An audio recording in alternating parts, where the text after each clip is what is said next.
Good afternoon, everybody, and welcome back to Starcub Review. I'm your host, as always, Starcub, and today's video is going to be, I saw it last night. It was a revisit, 2019's Terminator Dark Fate from Deadpool director Tim Miller. Now, does my opinion change on Terminator Dark Fate now than when it did when it came out in 2019?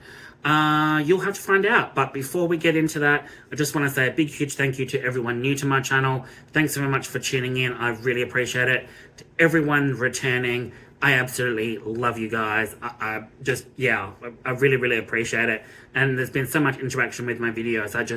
It's really, really fun to see that that my channel is, getting interactive. I really, really enjoy it. Okay, let's get into it. So, Terminator Dark Fate is pretty much a box office flop. It's a direct sequel to 1984's Terminator and 1992's The Terminator 2 Judgment Day. Or 91, sorry, not 92, 91. I do apologize. 91.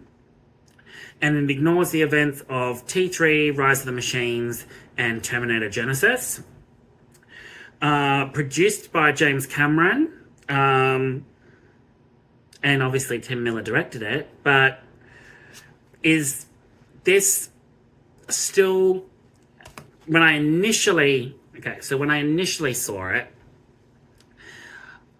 there were some really good aspects I liked about it. Like, don't get me wrong, there are lots of things wrong with Terminator Dark Fate, but there are so many things that that were really, really great about it. Now, the things that stood out to me: Linda Hamilton returning as Sarah Connor, brilliant. Arnold Schwarzenegger as the T-800. Good. I really liked his role. The story that involves him, though, was really bad. Extremely bad. Mackenzie Davis, as a new cast member, loved her. Natalia Reyes, really loved her as well. And this film is set 25 years after the events of T2. In which the biggest mistake in movie history is opened up, where it is revealed that, and this is the big thing that pisses me off with this film, is the fact that they went down the line where John Connor is no longer the savior at all, so we'll just fucking kill him off. So we killed him off in the opening 2-3 minutes of it, and obviously a de-aged Linda Hamilton and a de-aged Edward Furlong to fit with the aesthetic after T2.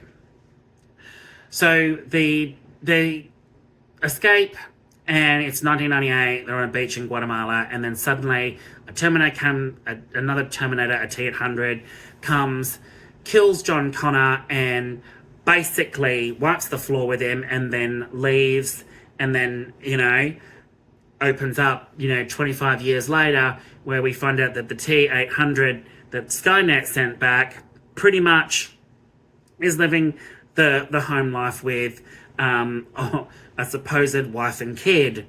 And his programming, he just basically wanted to learn more about humans and wanted to be more like them and have sympathy and all of that. And that's the first biggest mistake that they did with it, which is absolutely pathetic, because when Legion comes into it, and now it's Legion taking over from Skynet, it basically means that the T-800 that exists in the present age in Terminator Dark Fate shouldn't exist, because of the fact that they wiped John Connor out. They basically killed John Connor, and basically he's dead and buried, which means Skynet pretty much shouldn't exist. So the technically that T-800 should just completely have disappeared or blown up. That's the first big mistake that they made with that film.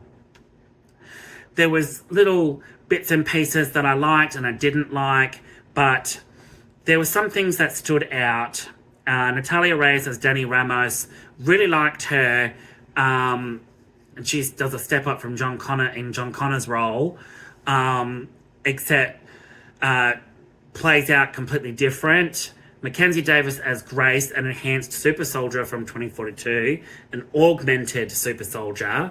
So she's not a machine, she's just augmented with stuff, but she's still human. She was good. I really, really liked her. And even with the revisit, I still like Grace. Mackenzie Davis as Grace, absolutely brilliant. Natalia Reyes as Dani Ramos, perfect.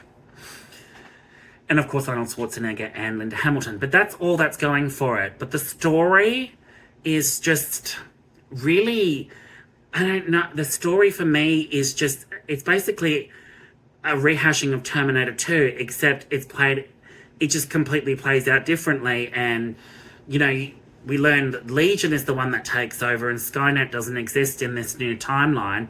So Mackenzie Grace and that don't even know who John Connor was in the old timeline. And it's confusing as fuck to where Legion comes from. Where did Legion pop up? Because it was Skynet. So technically what basically Tim Miller is basically writing is the fact that kills John Connor, then Skynet doesn't exist, so it's like they never existed. But then how could Arnold Schwarzenegger's T-800 exist in our timeline now in the film? Doesn't make any sense to me. And then of course Legion comes along and Legion builds the builds the Rev-9. And the Rev-9 is a mix of machine and liquid metal and nanotechnology. Really, really good. Really good concept. But I wish they had done that with Skynet and kept it with Skynet. Would have made so much more sense. But Tim Miller, being Tim Miller, and he did an excellent job with Deadpool, but with Terminator Dark Fate, he completely fucked over fans big time.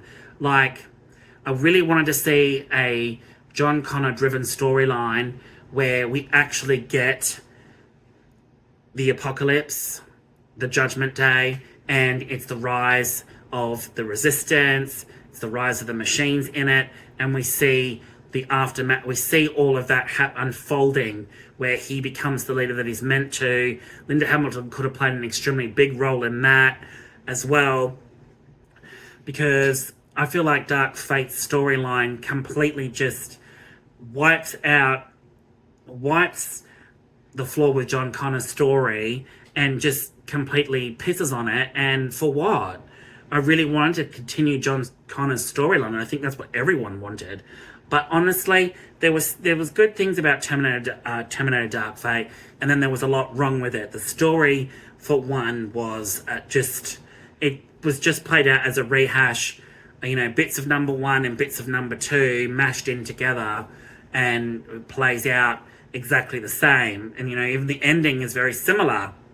So, to T2, T1's ending, except it plays out completely different.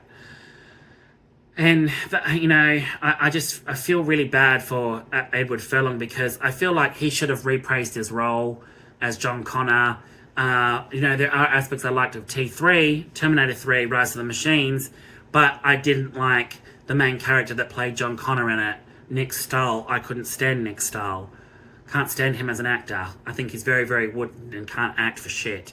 So, I feel like that was a big misstep there. But I know they did ask him back at the time, and that Edward Furlong, but, you know, by that stage, he had a lot of drug problems and alcohol problems, and a lot to do with the law as well. So they just went with somebody else because of all the problems that Edward Furlong was facing at that point, which I feel bad for him, I really do. But he's really turned a point over the last decade, and he really should have had that opportunity to repraise his role, which would have been fantastic. But Terminator Dark Fate for me, I revisited it purely for the fact that in 2019 there were some things that I really liked and still like, but there are other things now that I completely just disagree with altogether, and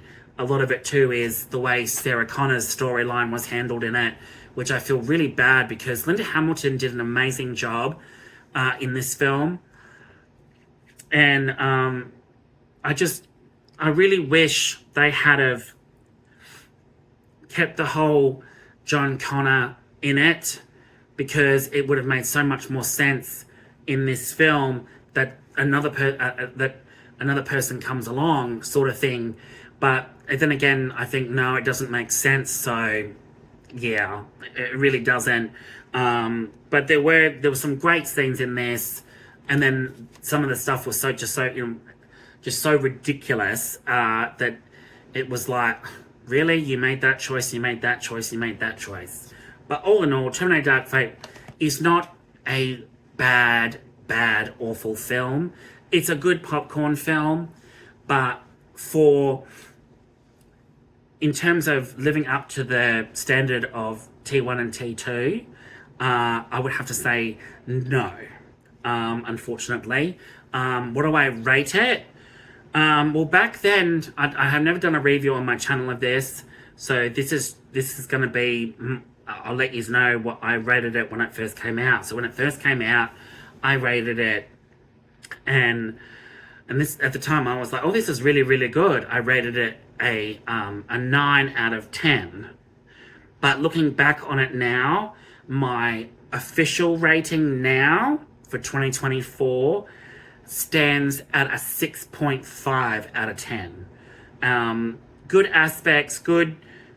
Some characters are written extremely well, but poorly placed, and poorly placed in a story that really should have continued with John Connor and Sarah in the apocalypse, and we get to see the machine war and everything like that.